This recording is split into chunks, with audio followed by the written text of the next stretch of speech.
For many new welders, building a welding table is sort of a rite of passage, sometimes being one of the first projects along with a welding cart. Since I was doing a lot of moving around shops for a while, I chose to buy a portable welding table from Strong Hand Tools. And, with just my luck, around a month later, Harbor Freight came out with their own version. Now that I'm situated in my shop, let's build a real welding table.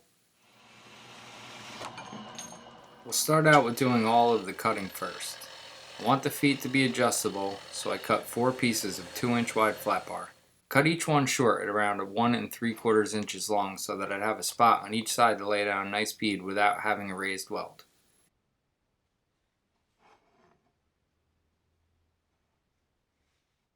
The feet I chose have an M12 attaching post, so I'll need an M12 nut welded to the back side of each plate.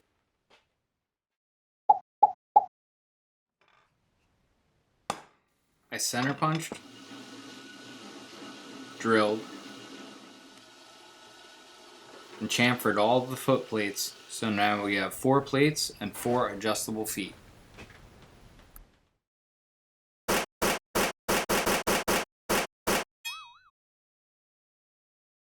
For the overall height of the table, I wanted it to be 38 inches.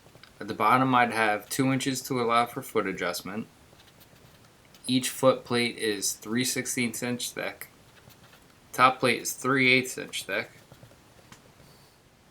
Carry the one. I catch a 9er in there. We'll need 35 and 7/16 for each leg. Let's get cutting.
To weld the M12 nuts to the bottom of the foot plates, I found a short M12 bolt and did my best to keep it centered in the hole before welding.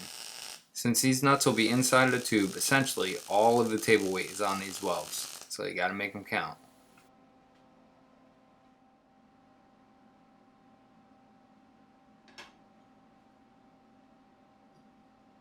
After using my super precise and exact eyeball measurements, I put down a couple of tacks,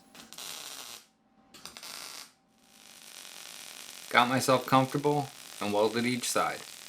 Since there's no way for the plate to fit in the opening of the tube without a catastrophic failure, a weld on each side should be plenty.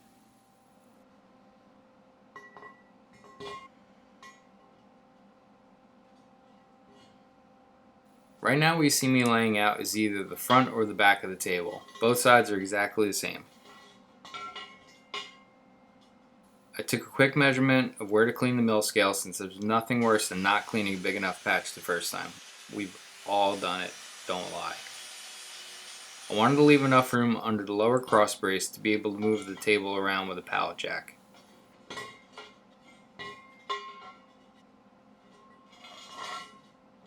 You can see here that I have a bump in the floor, which doesn't exactly make it the most ideal surface for layout.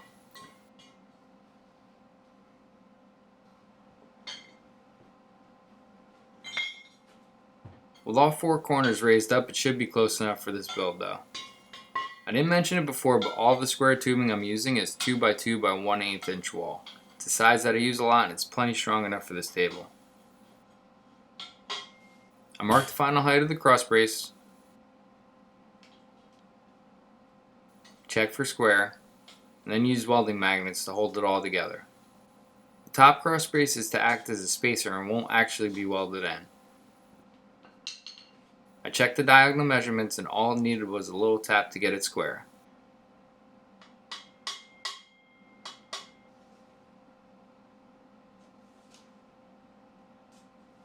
This pipe clamp is something I found at the curb with some other tools that were destined to be thrown out. One man's trash, you know?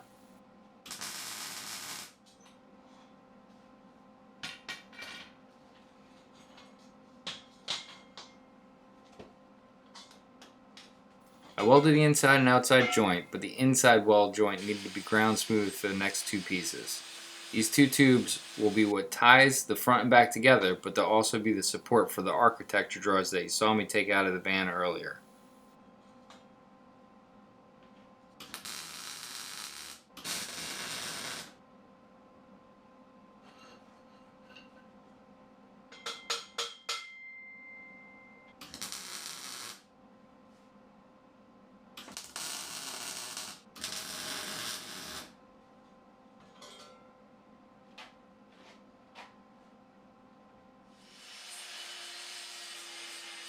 I built a mirror copy of the first piece and welded the two together.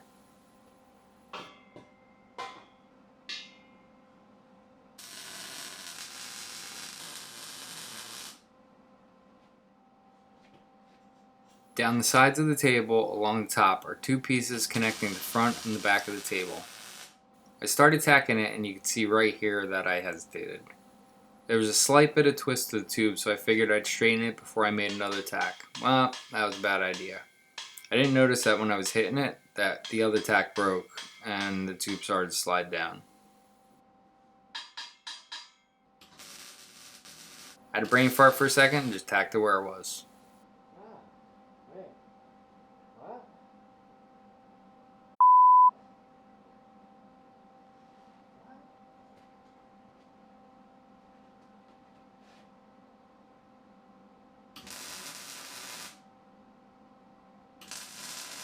My solution was to put a couple more good tacks on the one side and then get out the mistake fixer.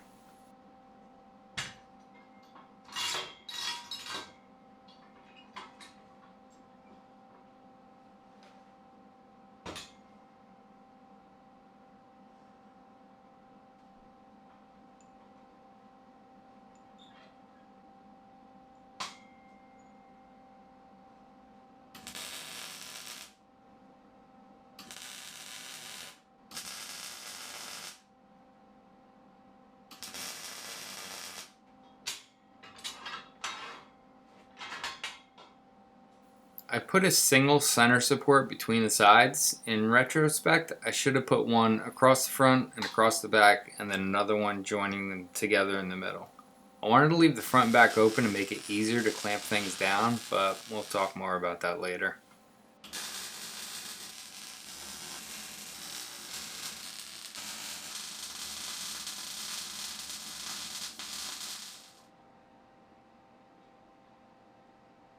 One feature that I definitely wanted to incorporate was a storage spot for my clamps.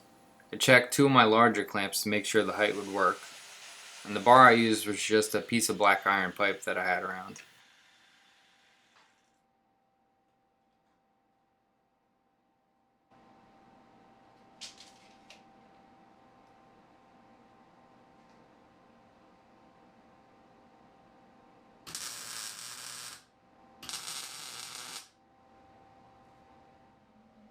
Something else that was lacking on my portable welding table was a good grounding point.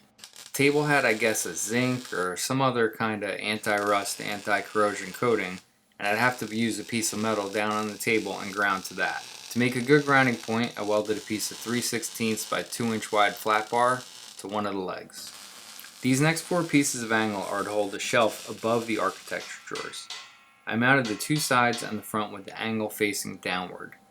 The wood I plan on using is shorter than the angle, so I wanted to avoid having a lip for things to catch on.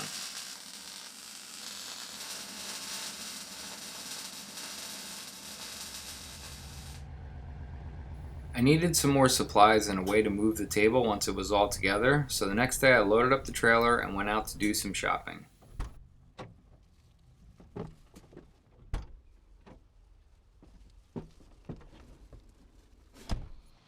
My wife has a pallet jack at her shop, so I had to go borrow it for a bit.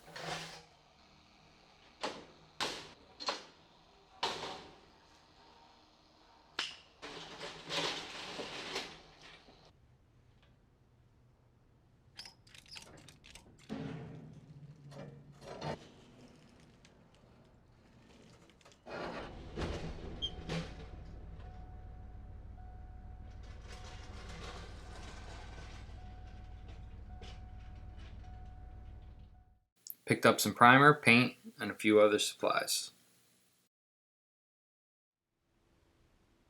And here's a final look at the old setup.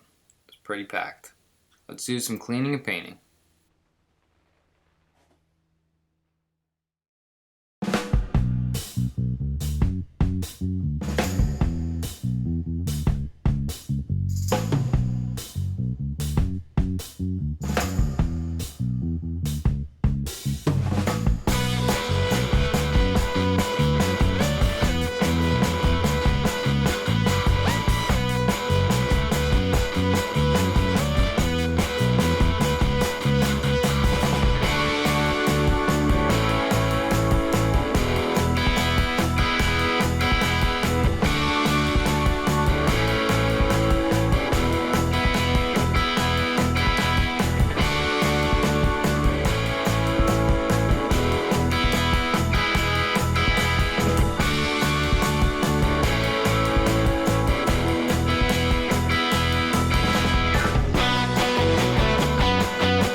The 3/8 plate I chose for the top was an offcut that I bought from my local metal supplier.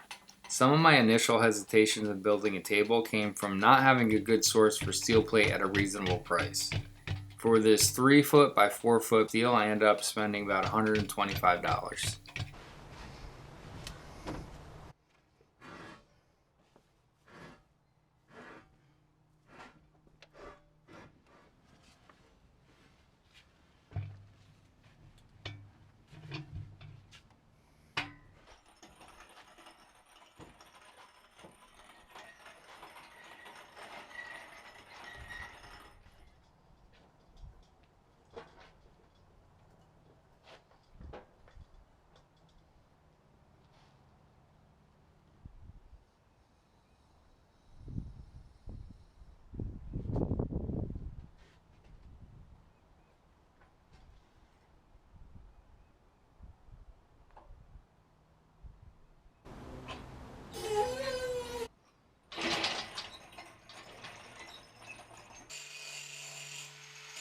I gave the underside a good cleaning and I paid extra attention to the areas I'd be welding.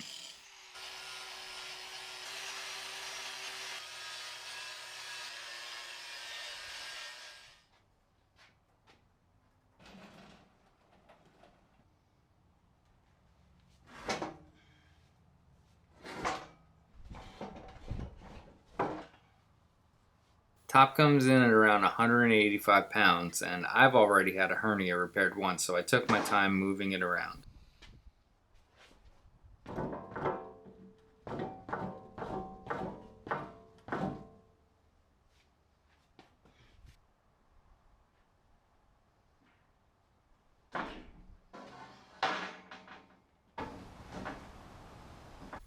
I used a few clamps to keep everything in place, then I welded it all up and finished painting the underside.